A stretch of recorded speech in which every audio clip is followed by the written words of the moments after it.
Monsieur le Président, tout d'abord, le groupe des Républicains auquel j'appartiens s'associe à l'hommage que vous avez rendu à notre regretté collègue Léonard, qui appartient à notre région Île-de-France.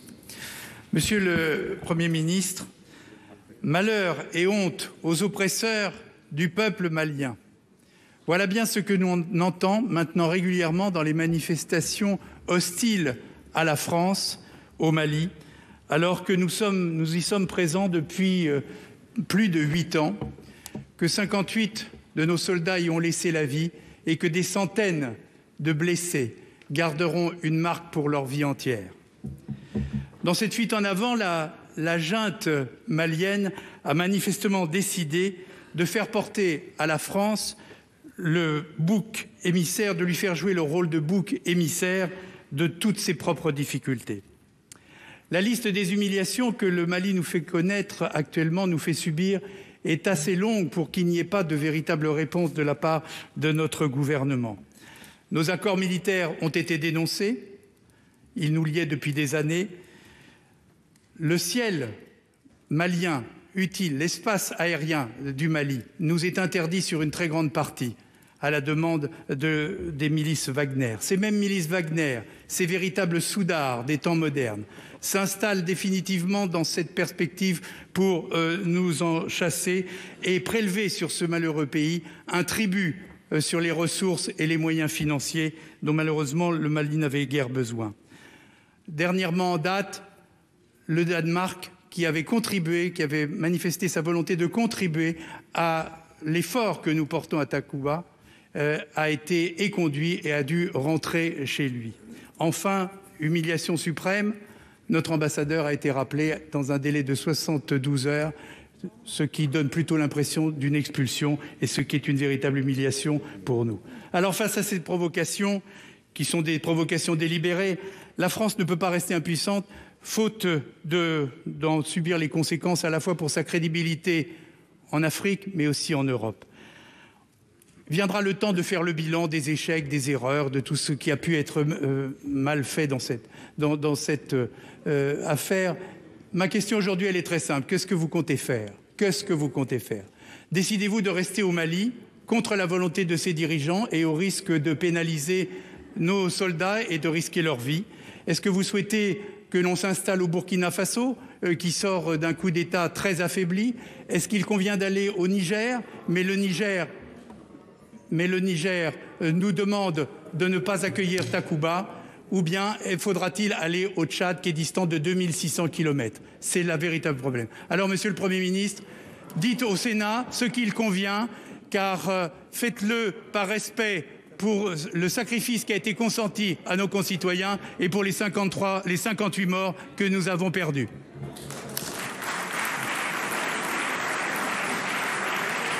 La parole est à Monsieur le Premier ministre. Merci Monsieur le Président, Mesdames et Messieurs les sénateurs, Monsieur le Président Cambon. Je reprends donc la parole après avoir répondu au Président Kanner. Vous avez parlé d'humiliation. Il y a incontestablement une très grave crise politique avec le Mali. Et c'est précisément, et que vouliez-vous qu'elle fît d'autre? Parce que la France a très fermement, pas la seule d'ailleurs, mais la France, dont je réponds devant vous de l'action, a très fermement condamné tout ce que vous avez précisément décrit et qui est à la seule imputation de la junte militaire malienne qu'effectivement ce régime a décidé, entre autres, de renvoyer notre ambassadeur. Je rappelle encore ici que le représentant de la CEDEAO a également été renvoyé, que le Danemark a fait l'objet des décisions que vous avez, Monsieur le Président, rappelées. Mais permettez-moi de le dire, ce n'est pas une humiliation que voulez-vous qu'on confie, qu'on approuve. Le fait que le régime malien renvoie notre ambassadeur montre la fermeté dont nous avons fait preuve dans la condamnation de ce qui s'y passe. Et nous avons parfaitement bien fait, Monsieur le Président. Alors certes, c'est un élément nouveau.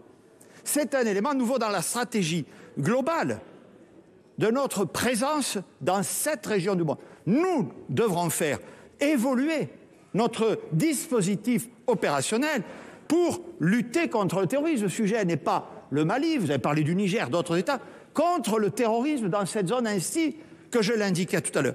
Et j'insiste auprès du Sénat, ce n'est pas simplement un problème franco-malien, c'est un problème du Mali, de la lutte contre le terrorisme international.